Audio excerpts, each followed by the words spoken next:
Hey people, Ricky here. Now that our first record, The Reflecting Grave, is out for you all to enjoy, we thought it'd be fun to walk through the process of creating the album artwork. From Adam's original mocks of the hands and teeth to the digital paintings I created with Photoshop and a Wacom tablet, like this here, we're going to crawl through some early concepts, random inspiration, and some semi-organized Photoshop files. Let's take a look. So these are the original mocks. First, Adam came up with some concepts that included themes of water and reflections. He put together some quick, simple collages using iStock photos to get his main point across. I was really drawn to the concept of the reflections in the hands specifically. I've always loved sketching hands, so this right here was perfect. I was a little nervous about the whole whirlpool mouth combo that we can see here. I don't have a ton of experience rendering out water like this, but I was up for it.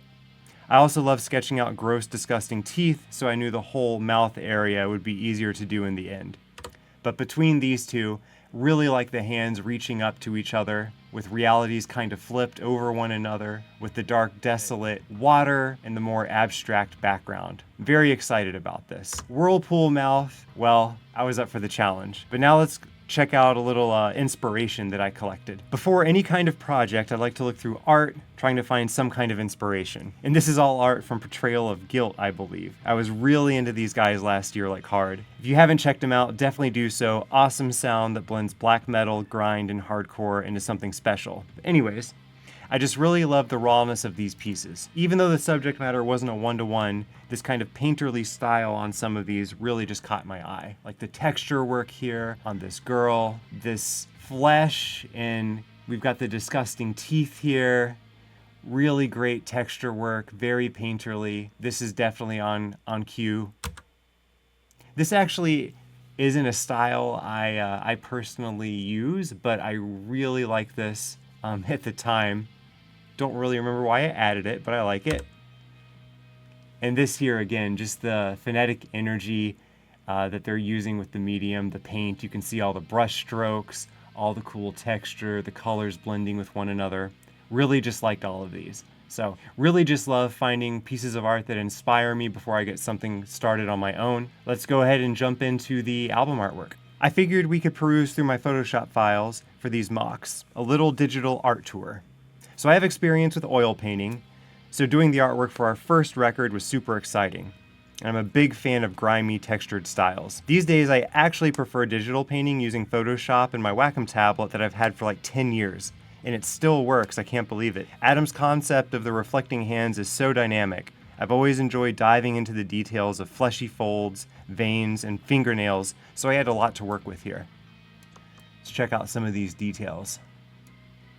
Some nice vein work. You can see the tendons, all the folds. We've got the fingernails, the knuckles. I actually start all of my paintings in black and white, just focusing on the general shapes and light sources. And I've actually acquired a large number of brushes that I've downloaded over the years and created myself, which I can show here. Let me add a new layer. So each of these Photoshop brushes I've either found and downloaded online, or I've created myself. Some used more than others. And you can see here I was actually very careful to keep each individual element on a separate layer to make sure we could use different parts of the painting as collateral. So I've got my layers set up between color and black and white. I can turn the color off here. And then let me delete this layer I just created, but we've got the hand bottom, hand top, water bottom, and then the sky itself. So actually, once I'm happy with the general composition, I begin to add color using these additional layers in Photoshop as a kind of wash. I like to use overlay, multiply, and screen. These are probably the layer styles I use most. So if I turn the colors on one at a time, here's just my simple color wash. Adds just a little bit of saturation.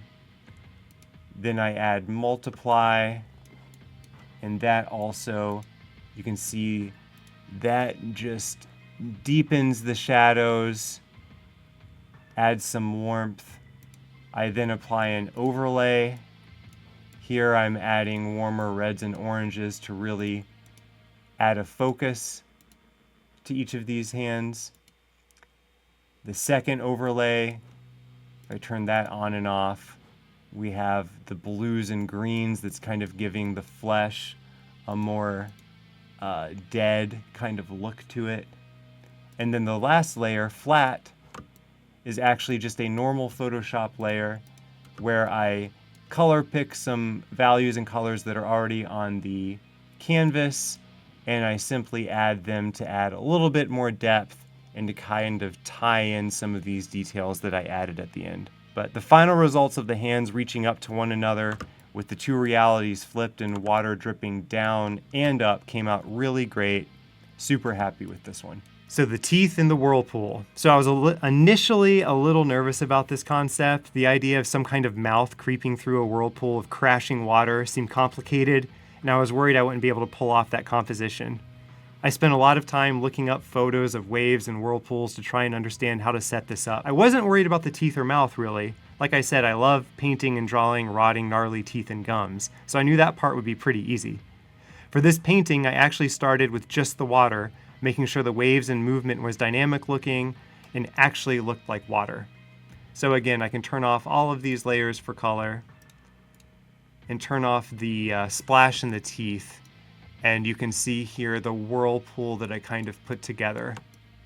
A lot of this was a lot of random Photoshop brushes, just trying to work out the value of kind of the white water of the waves crashing, a lot of scribbling and scratching to try to add movement, and again, a lot of like random brushes here that I can kind of show off that are fun. Like this one here, if I color pick, you can see that as I kind of move my brush around, and actually right now I'm using a mouse, you get this nice random spray. Let me delete that. So from here, I blocked out the teeth in the center on a new layer, which I can turn this on here. So added these right into the center of the whirlpool, and then it looks like I had an additional layer of splash that kind of blends the two layers to make sure it looks like they're on top of one another. And I wanted to give the teeth an old kind of beaten up look with fleshy gums that are red, veiny, and wet, just really gross. So the picture itself is definitely a cooler green in terms of the water. And then when you get into the gums and the teeth, I started pulling in more reds and oranges and warmer colors to denote the flesh and the individual teeth. And they've got fun little cracks and reflections and scrapes.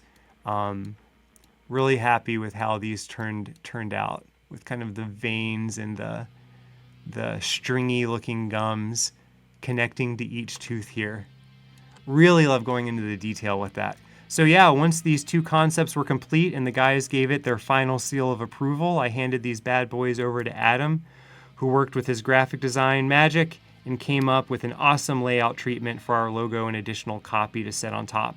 So all in all, I couldn't be happier with the final result. All right, so that's the end of our little art tour process. Hope you enjoyed the show. Please go and check out our new album, The Reflecting Grave, if you haven't already. Peace.